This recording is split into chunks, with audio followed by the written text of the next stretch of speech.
ইসলামী আইনের বিরুদ্ধে অপপ্রচার করা হয়। এরা তো ক্ষমতায় গেলে সমস্ত মানুষকে পঙ্গু বানায় ফেলবে। কয় কীভাবে? বলেছে এই দেশের মানুষ, বেশিরভাগ মানুষ জনগণের সম্পদ চুরি করে, তো বেশিরভাগ মানুষের হাত কাটা যদি যায় তাইলে তো এই সমাজটা হাত কাটা বাহিনীর সমাজ হয়ে যাবে। না,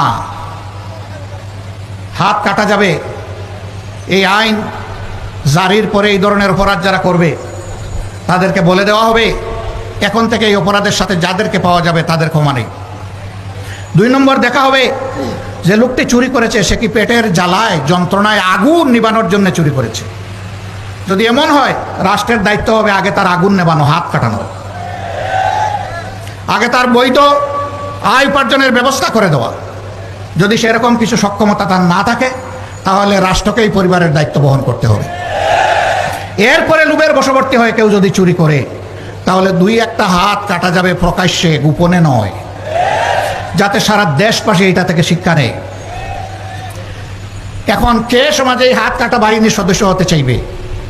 তখন পরিবারের সদস্যদেরকে বলবে চুরি করব তোমাদের জন্য, হাত কাটা যাবে আমার, আর এই হাত নিয়ে অপমানজনকভাবে আমি বেঁচে থাকবো।